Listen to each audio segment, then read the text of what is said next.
Bonjour et bienvenue à cette présentation. Aujourd'hui, nous allons parler enfin de la signature électronique qualifiée. Si c'est la première fois que vous regardez une vidéo sur cette chaîne, eh bien, je m'appelle Juro Christian.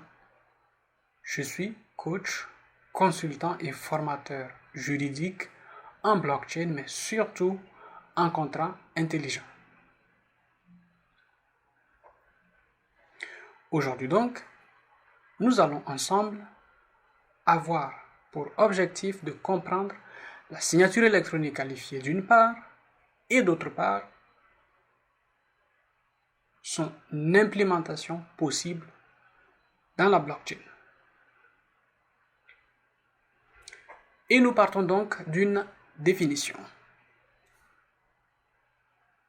Nous allons à nouveau utiliser le règlement 910-2014, appelé EIDAS, en son article 3, paragraphe 12, qui dit qu'une signature électronique qualifiée est une signature électronique avancée qui est créée à l'aide d'un dispositif de création de signature électronique qualifiée et qui repose sur un certificat qualifié de signature électronique.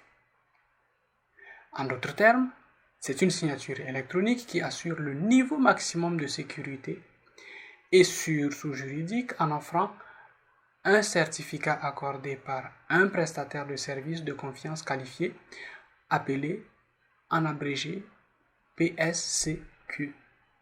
Ce certificat lie les données concernant la vérification de signature au signataire et donne ainsi des informations du porteur de clés privées ou publiques. Quelques explications s'imposent.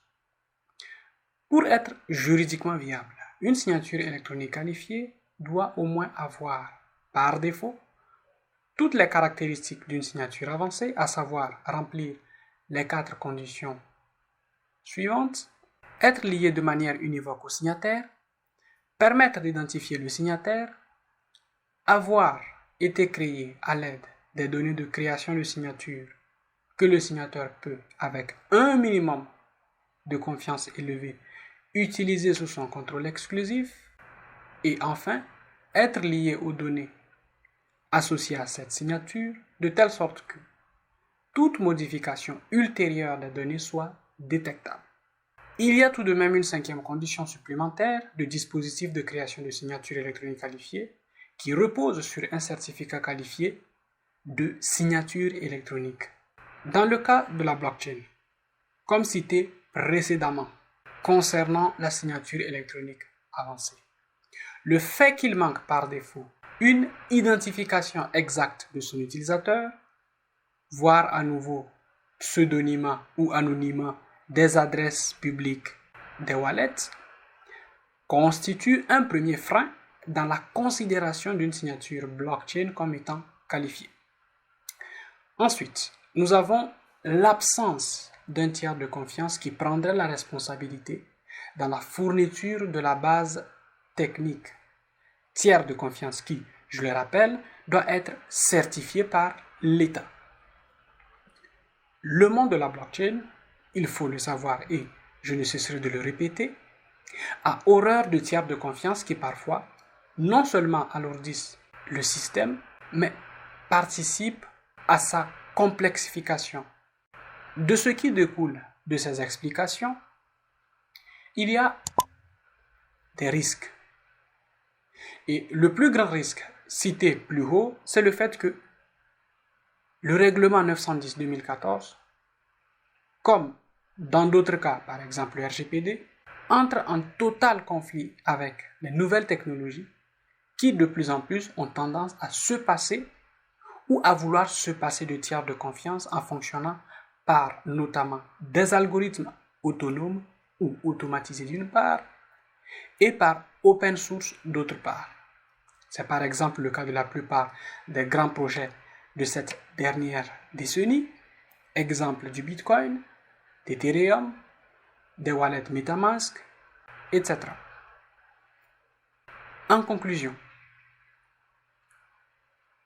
Nous nous dirigeons vers un monde sans cesse décentralisé et de plus en plus gouverné au moyen d'algorithmes et d'apports de volonté personnelle sous forme de compétences. L'un des problèmes centraux auxquels nous allons devoir nous confronter, c'est celui de la péremption rapide de nos systèmes législatifs et judiciaires face à une innovation galopante et pratiquement sans frein. Face à cette mise à jour parfois violente, faire des lois de plus en plus neutres devient difficile.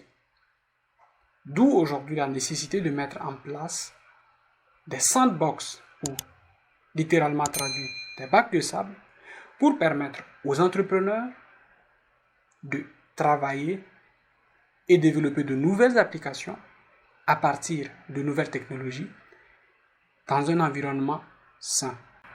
Nous sommes à la fin de cette présentation. Je vous remercie de l'avoir suivi jusqu'au bout. Je mettrai en description mes sources. Je vous invite à vous former notamment dans l'utilisation du contrat intelligent. Vous pourrez également trouver un lien conduisant vers mes formations notamment en blockchain et en contrat intelligent. Vous pouvez me poser vos questions en commentaire ou me les envoyer sur christian@dipfab.com. Et moi je vous dis à jeudi pour une nouvelle présentation.